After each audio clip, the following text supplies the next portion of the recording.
नमस्कार, बहुत स्वागत है आपका इंडिया न्यूज हरियाणा पर। मैं हूं आपके साथ निहारिका श्रीवास्तव और आप मेरे साथ देख रहे हैं हरियाणा विशेष। पंचकुला में डीआईजी ओपी नारवाल से मुलाकात के बाद सरपंचों का प्रतिनिधिमंडल चंडीगढ़ में मुख्यमंत्री से मुलाकात करने पहुंचा। आपको बता दें, हरियाणा निवास में मुख्यमंत्री और सरपंचों की बैठक का आयोजन किया गया, जिसमें सरपंच एसोसिएशन के 25 सदस्यों ने शिरकत की। बता दें, सरपंच ई टेंडरिंग व्यवस्था का विरोध कर रहे हैं और इस व्यवस्था को वापस लेने की मांग भी कर रहे, जबकि मुख्यमंत्री ने कहा है कि ई टेंडरिंग से व्यवस्था परिवर्तन होगी और विकास कार्य पारदर्शिता के साथ तेजी से होंगे और गांव का विकास भी होगा।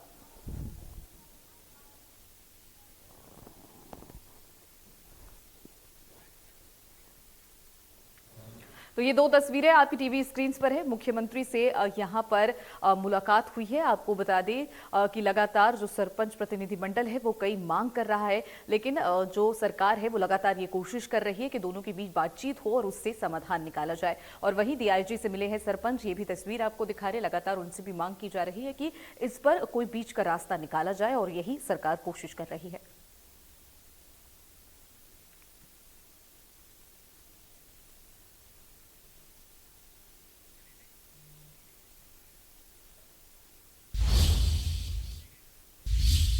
नरवाना में एक कार्यक्रम में शामिल होने पहुंचे पंचायत मंत्री देवेंद्र बबली ने सरपंचों के प्रदर्शन पर कहा कि सरपंचों को जनता ने विकास के लिए चुना, विनाश के लिए नहीं।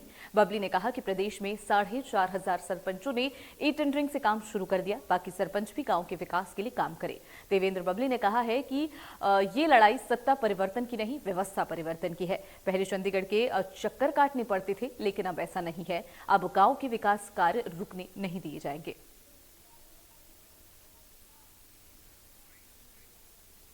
आज ये सत्ता परिवर्तन की लड़ाई नहीं है, ये व्यवस्था परिवर्तन की लड़ाई है। जो पैसा आपने सुना होगा, पहले बड़े बड़े नेताओं के, जो देश के पूर्व प्रधानमंत्री रहे, वो खुद अपनी सरकार में खुद मंचों से कहते थे कि 1 रुपया बेचते 15 पैसे लगते हैं।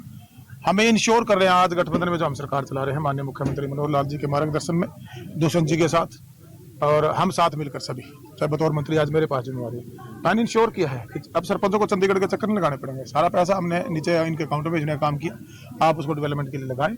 हाँ, ये जरूर रहेगा कि वो पैसा डेवलपमेंट के लिए ही लगेगा। 4,500 गांव के सरपंचों ने उस पर अपने प्रस्ताव पास करके टेंडर लगवा के काम शुरू करवा दिए गए। कुछ एक हमारे भाई हैं, उनसे भी अनुरोध करूंगा कि अपने गांव का विकास करें। गांव की जनता ने आपको विकास के लिए चुना है, गांव का विनाश करने के लिए चुना। सरकार से जो फंड चुनी पंचायतें मांगेंगी, पढ़ी लिखी जो पंचायतें बनी है, गांव वासी जो इसके अंदर अपनी इन्वॉल्वमेंट करेंगे, निगरानी कमेटी बनाएंगे। गांव को आगे बढ़ाना हमने, गली नाली और सिर्फ चौपाल तक गांव का विकास नहीं रुकने देना। हमने जो 9 सूत्रीय कार्यक्रम जिसमें चर्चा कर रहा हूं, परिवर्तन है, व्यवस्था परिवर्तन है, ये होगा।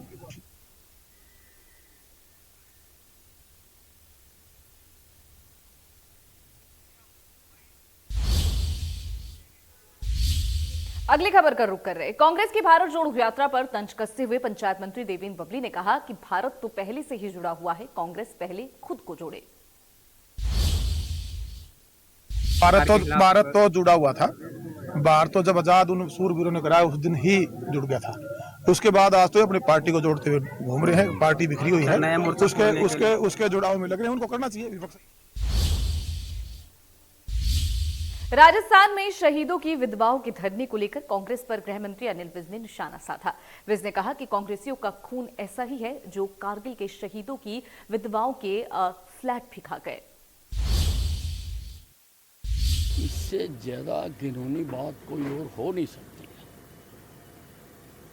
है। जो लोग सीमाओं पर हमारे लिए शहीद हो रहे हैं,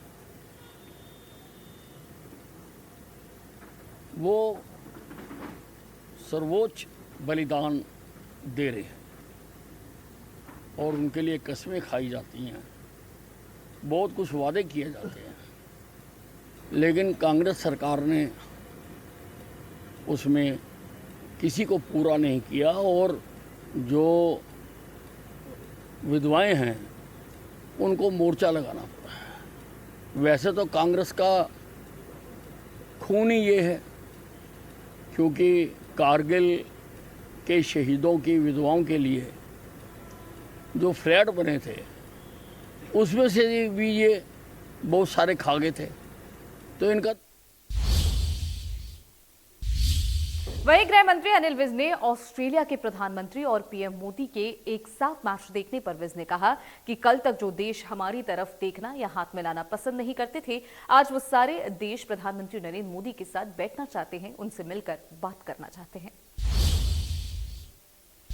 दोनों देशों के बीच में सब कुछ ठीक होता है तभी बैठकर मैच देखा जाता है और उसको एंजॉय किया जाता है। देश हमारी तरफ देखना पसंद नहीं करते थे, जो हमारे साथ हाथ नहीं मिलाते थे, आज सारे देश आज प्रधानमंत्री नरेंद्र मोदी जी के साथ मिलना चाहते हैं, बैठना चाहते हैं, बात करना चाहते हैं।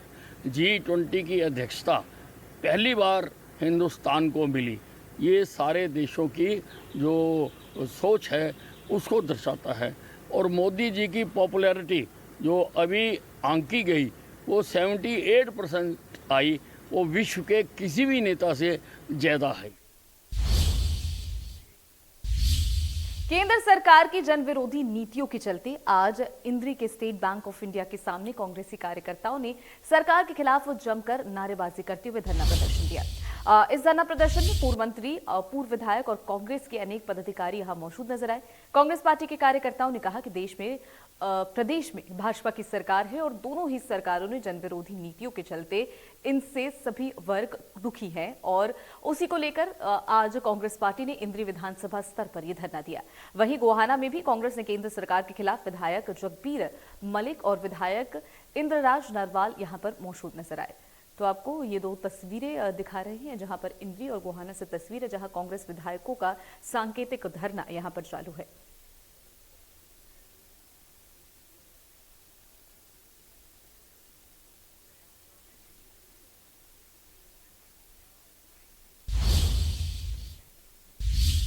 प्रदेश में कांग्रेस लगातार हाथ से हाथ जोड़ो अभियान के तहत लोगों से संवाद कर रही। इस कड़ी में गुरुग्राम में पूर्व मंत्री कैप्टन अजय यादव की अगुवाई में हाथ से हाथ जोड़ो अभियान के तहत यात्रा निकाली गई और लोगों से संवाद किया गया। इस यात्रा में कांग्रेस नेता पंकज डावर समेत यूथ कांग्रेस के कार्यकर्ता भी मौजूद रहे। इस दौरान कैप्टन अजय यादव ने लोगों से संवाद करते हुए कांग्रेस की नीतियों और उपलब्धियों को लेकर चर्चा की है।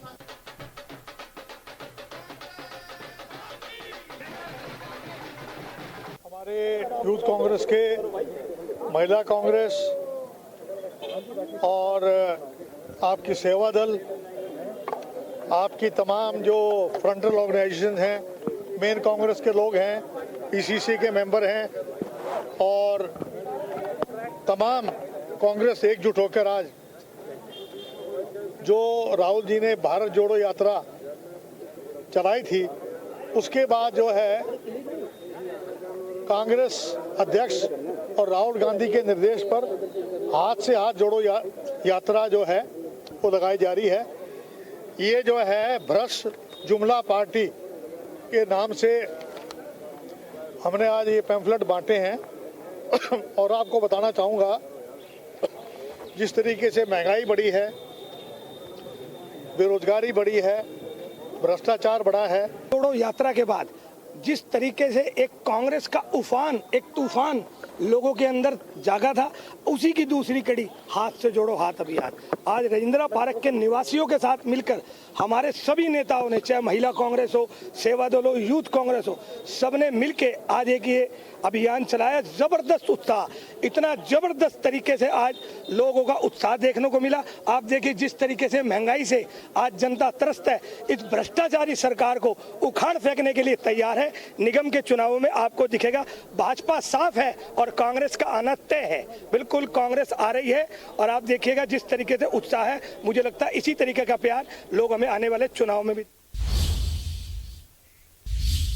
इनेलो की परिवर्तन पदयात्रा का आज 12वां दिन है। आपको बता दें, इनेलो विधायक अभय चौटाला ने 12वें दिन पलवल जिले के गांव खुलसीपुर से यात्रा शुरू की। इस दौरान ग्रामीणों ने अभय चौटाला का जोरदार स्वागत किया। बता दें, होली के त्योहार के चलते यात्रा 2 दिन के लिए रोकी गई थी, जिसके बाद आज से फिर यात्रा शुरू की गई। पदयात्रा के दौरान अभय चौटाला गांव-गांव जाकर लोगों से संवाद कर रहे। यात्रा के दौरान अभय चौटाला ने कहा है कि 2024 में हर हाल में हरियाणा में परिवर्तन आएगा। आज सरकार से सभी वर्ग बेहद दुखी हैं। साथ ही अभय चौटाला ने कहा कि प्रधानमंत्री नरेंद्र मोदी ने 2022 तक किसानों की आय दोगुनी करने का वादा किया था। 2022 चला गया, लेकिन किसानों की आय तो दोगुनी नहीं हुई और किसान पर कर्जा लगातार बढ़ता जा रहा। महंगाई को लेकर अभय चौटाला ने कहा कि रोजमर्रा की वस्तुएं आम आदमी की पहुंच से बाहर होती जा रही हैं। रसोई गैस सिलेंडर और पेट्रोल डीजल लगातार बढ़ने से आम आदमी काफी परेशान हो रहा है।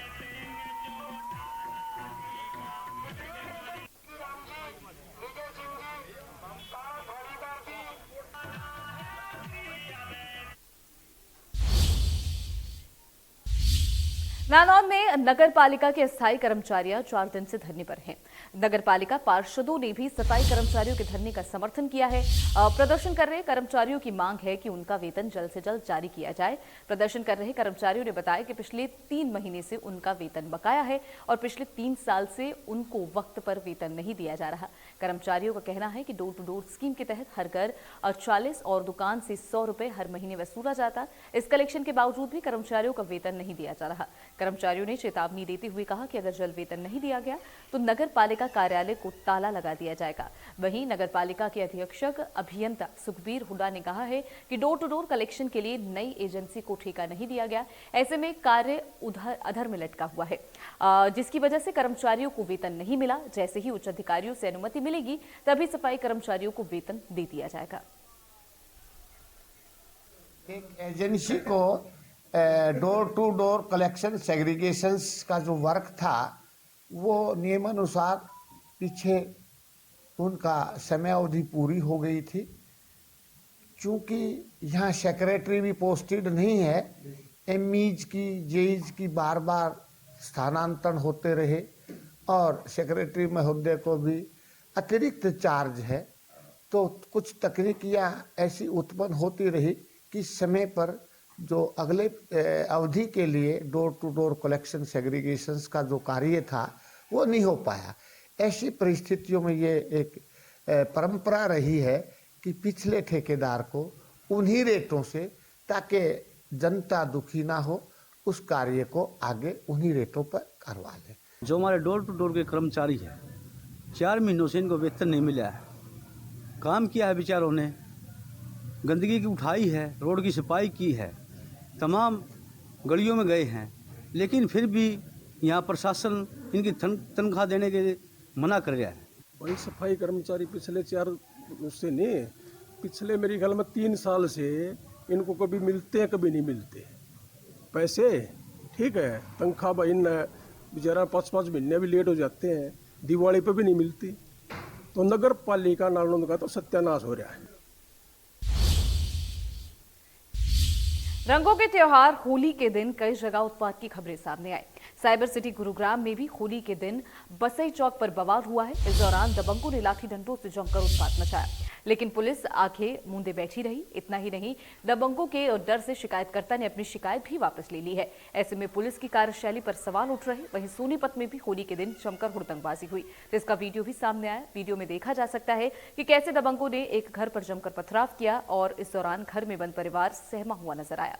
पीड़ितों ने पुलिस को शिकायत दी, लेकिन अभी तक किसी की गिरफ्तारी नहीं हुई है। तो गुरुग्राम और सोनीपत से 2 तस्वीरें आपको दिखा रहे हैं। लगातार सभी दावों की पोल खुलती नजर आ रही। 2-3 दिन पहले से ही सभी सुरक्षा व्यवस्था चाक चौबंद की गई थी, लेकिन फिर भी होली के दिन इस तरह की तस्वीरें सामने आ रही हैं।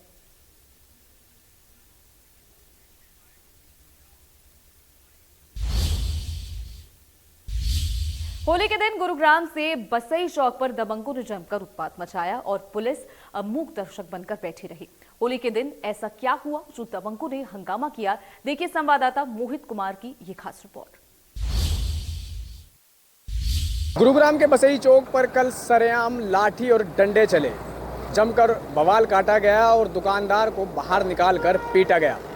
बता दें कि मैं उस जगह पर खड़ा हूं जहां की वीडियो वायरल हुई और हमने आपको दिखाई है। इसी सड़क के ऊपर की तस्वीरें आप देख रहे हैं, जहां पर वीडियो के अंदर पूरा बवाल काटा गया है और जो जानलेवा हथियार हैं उनका भी इस्तेमाल किया गया है, यानी कि लाठी, डंडे और रोड। मैं आपको बता दूं कि गुलाल लगाने को लेकर एक विवाद इतना बड़ा हो गया कि 2 गुट सरेआम यहां पर कपड़े उतार कर झगड़ते नजर आए, जिसके बाद गुरुग्राम पुलिस का ये कहना है कि अब तक उनको शिकायत प्राप्त नहीं हुई है, जिसके चलते मुकदमा दर्ज नहीं किया गया है। मगर सबसे बड़ा सवाल इस बात को लेकर ये उठ रहा है कि अगर सार्वजनिक स्थान पर इस तरीके से 2 गुट उत्पात मचाते हैं या फिर हथियारों का इस्तेमाल करते हैं, लाठी डंडों का इस्तेमाल करते हैं, तो क्या इंतजार सिर्फ शिकायत करने का किया जाता है या नहीं? क्या पुलिस के पास इतनी पावर्स नहीं हैं कि वो ऐसे उत्पात मचाने वाले लोगों के खिलाफ मुकदमा दर्ज कर सके? मेरे पीछे जो आप इलाका देख रहे हैं, इसी जगह पर कल दहशत का माहौल था, जहां पर जो तमाम जो लोग थे वो दहशत में जी रहे थे और इसी जगह पर कल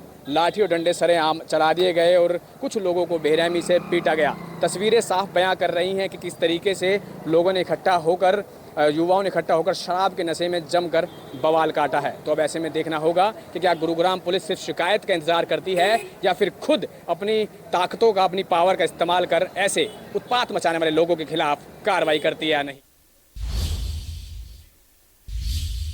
सोनीपत में होली के दिन कुछ दबंगों ने एक घर पर पथराव किया, जिससे पीड़ित परिवार डरा हुआ है। पीड़ित परिवार ने पुलिस से क्या गुहार लगाई और पुलिस ने क्या आश्वासन दिए हैं, आपको सुनवा देते हैं। मैं अपने दरवाजे की तरफ जा पड़ा जी। इतने में ये लाठी डंडे वंडे लिया इतना समझ दिया मैंने जी। जब डर के हमने चौकी में फ़ोन किया, चौकी से वो आए, उन्होंने मैंने इनको लिखित में एक दरखास्त दी। ऐसे सुबह बोला ठीक है भाई, आज त्यौहार का दिन है, मैं कल इनको बुलवा दूंगा और इनको समझा दूंगा जी। इतना होने के बाद भी हम अपने घर चले गए जी। और उसने ज़बरदस्त आधा पौना घंटा हमारे घर पर ज़बरदस्त जो है ईंटा बारिश खूब करी जी। हमने अपने दरवाजे बंद करके थे, हमारी खिड़की तोड़ दी, हमारा बिजली का मीटर तोड़ दिया, हमारी बाइक खड़ी थी बाइक भी तोड़ दी और हमारे घर में जैसे ईंटों का भट्टा लगा हुआ, इतनी ईंट हमारे बरसा दी। हम डर गए। हमने पुलिस को फ़ोन किया, पुलिस आई, जब हमने कुआरे खोले और पुलिस ने भागते हुए 2 जो लोग आए थे 2 अरेस्ट कर लिए। लाल दरवाजा शिकायत मिले थे कि 2 पक्षों का आपस में ईंटों से झगड़ा हुआ है, जो दोनों पक्षों की तरफ से कंप्लेंट आई हुई है, जिसकी अभी इंक्वायरी की जा रही है। अभी वो इंक्वायरी कर रहे हैं, जैसे इंक्वायरी होती है उसके बाद आपको शेयर किया जाएगा। जो झगड़ा हुआ है वो ईंटों से हुआ है, तोड़फोड़ भी दिखाई दे रही है, उसके भी पूरी तरीके से जाँच करेगा। हिमाचल प्रदेश में पालमपुर के कंदबाड़ी में महाअवतार मेडिटेशन सेंटर में राज्य स्तरीय लोक नृत्य प्रतियोगिता का आयोजन हुआ।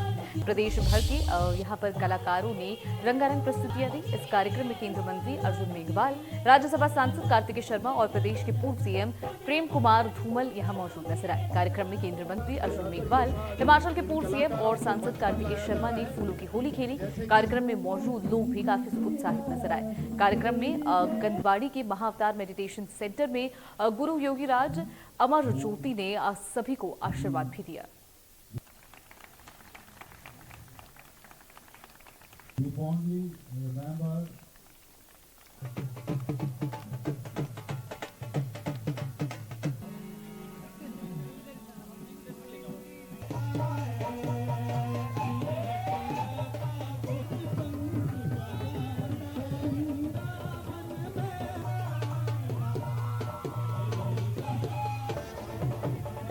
ये 3 तस्वीरें आपको दिखा रहे हैं जहां पर होली के उपलक्ष्य में एक खास कार्यक्रम हुआ। फूलों की होली के लिए सांसद कार्तिकेय शर्मा ने भी यहां पर शिरकत की है। वहीं आप देख सकते हैं यहां पर सभी गणमान्य के पहुंचने पर लोगों में उत्साह नजर आया। साथ ही आपको बता दें सांस्कृतिक कार्यक्रम का भी यहां पर आयोजन किया गया था। तस्वीरें आपको दिखा रहे हैं। तो आपको बता दें महाअवतार मेडिटेशन सेंटर में ये पूरा कार्यक्रम हुआ जहाँ पर कई गणमान्य लोग मौजूद नजर आए।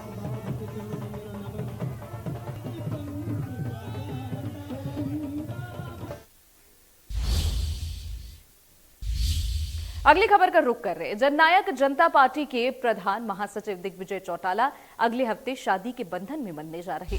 दिल्ली में 15 मार्च को दिग्विजय चौटाला की शादी में, ऐसे में दिग्विजय चौटाला की शादी को लेकर तैयारियां जोरों पर है। दिग्विजय चौटाला पंजाब के अमृतसर की रहने वाली लगन रंधावा से शादी कर रही हैं और शादी से पहले सिरसा में 10 मार्च को एक बड़े कार्यक्रम का आयोजन किया जा रहा। इसके लिए करीब 16 एकड़ में टेंट लगाए जा रहे हैं। चौटाला हाउस को भी दुल्हन की तरह सजाया जा रहा, रंग बिरंगे टेंट लगाए जा रहे हैं। दिग्विजय चौटाला की शादी को लेकर आम आदमी से लेकर प्रधानमंत्री को शादी का निमंत्रण दिया गया है। ऐसे में उम्मीद भी लगाई जा रही है कि सिरसा में कार्यक्रम में लाखों लोग शिरकत करेंगे, जिसमें वीआईपी भी शामिल होंगे। ऐसे में पुलिस भी अलर्ट दिखाई दे रही। सिरसा में कार्यक्रमों को देखते हुए सुरक्षा के पुख्ता इंतजाम किए जा रहे। बता दें दिग्विजय चौटाला की शादी के मुख्य कार्यक्रम दिल्ली में रखे गए हैं। 13 मार्च को दिल्ली में रिंग सेरेमनी है और उसके बाद 15 मार्च को शादी का कार्यक्रम होगा। पार्क के जितने भी आउटर साइड में जो हमारे रोड है, उन रोडों पे अलग अलग हमने पार्किंग बना रखी है और एक पार्किंग के लिए अलग से हमने डीएसपी डिप्यूट कर रखे हैं।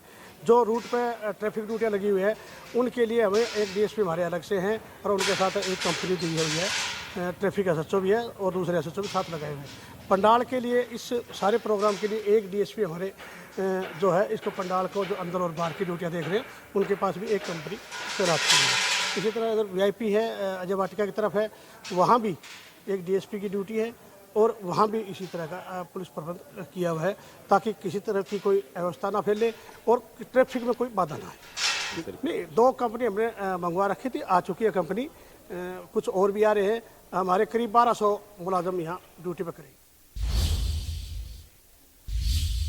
बदलते मौसम ने साइबर सिटी के लोगों की परेशानी बढ़ा दी। जुकाम, गले में खराश और खांसी जैसी बीमारियों के मरीजों में इजाफा देखने को मिल रहा। डॉक्टरों की माने तो अचानक से मौसम में हुए बदलाव की वजह से लोग इन दिनों खासा परेशान हैं। हॉस्पिटलों में ऐसे रोगियों की तादाद बढ़ती जा रही है। सिविल हॉस्पिटल में रोजाना 50 से 60 मरीज इन बीमारियों से ग्रस्त होकर इलाज के लिए पहुंच रहे। वहीं गुरुग्राम के सीएमओ डॉक्टर वीरेंद्र यादव की माने और तो मौसम में हुए अचानक से बदलाव के चलते इस तरह की बीमारियां देखने को मिल रही। इससे घबराने की जरूरत नहीं है।